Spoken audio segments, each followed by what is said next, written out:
ચોથો સવાલ, ભૌતિક સાધનોને લઈને મટીરિયાલિસ્ટિક ભેટ જેમ કે પૈસા, વસ્ત્ર વગેરે ધરવી જરૂરી કેમ છે? આપણો ભાવ પણ ભેટ હોઈ શકે ને? भौतिक साधनों की भेंट क्यों? पैसा, वस्त्र इत्यादि इत्यादि भौतिक साधनों की भेंट क्यों? अपना भाव भी तो भेंट है, वो अगर धर दे तो क्या हो गया उसमें? तो तुम्हारा भाव अगर भेंट है तो वो धोबी को है ना बोल देना ये ले मेरा भाव, चलेगा? वो कंपनी वाला होता है, मोबाइल का बिल जो देता है, बोल देना उसको ये ले मेरा भाव, चलेगा? सेवक टहलुआ हमारे उधर हैं, समझा दो उनको, ये लो मेरा भाव, चलेगा? महाप्रभु जी के सेवकों ने तो ऐसा किया ना, महाप्रभु जी के सेवकों ने ऐसा किया। पद्मनाभ दास ने अपना धर्म गिरवी रख करके और महाप्रभु जी को परिश्रम नहीं होने दिया। अपन ने ऐसा किया? कर पाएंगे अपन ऐसा? यदि नहीं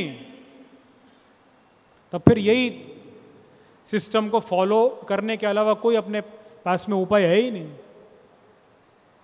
हाँ, आपका भाव निश्चित तौर पर भेंट हो सकता है और आपका भाव ही भेंट है, आपका भाव ही भेंट है और आपकी भेंट इसीलिए है क्योंकि आपको भाव है। इस बात को हमेशा ध्यान में रखना। मटीरियलिस्टिक वस्तुओं की जरूरत कोई नहीं है।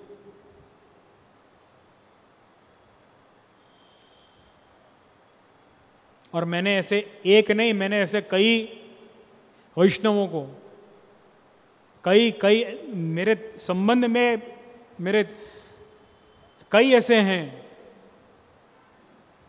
जिन्होंने मुझे कई बार कई वस्तुओं की न्यौछावर पूछी है, न्यौछावर इसकी क्या है? तो मैंने उनको सीधा बोला 5 करोड़ रुपया। बोलो हो?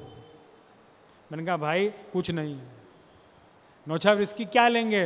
न्यौछावर तुम हो, तुम्हारा भाव है, तुम्हारी निष्ठा है, तुम्हारा समर्पण है, दे सकते हो वो अगर दिया तो सब आ जाएगा, वो अगर नहीं है तो आपकी रोकड़ भेंट से भी कुछ नहीं होने वाला है।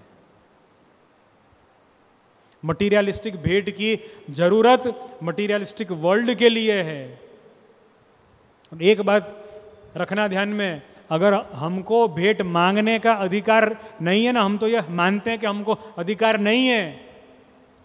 अगर शास्त्र ने यह समझाया कि ब्राह्मण की सर्वोत्कृष्ट जो वृत्ति है, सर्वोत्तम वृत्ति अयाचित है, मतलब वो किसी से मांगे नहीं, तो राजा को भी यह समझाया था शास्त्र ने कि ब्राह्मण से कर अर्थात टैक्स न ले, ब्राह्मण के घर पे बिल नहीं आना चाहिए।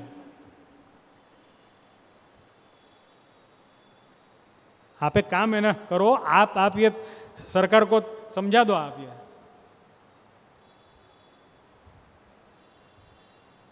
आप गवर्नमेंट को समझा दो, ये तो बस हमारा क्या जाता है फिर उसमें, हमारा कुछ नहीं है।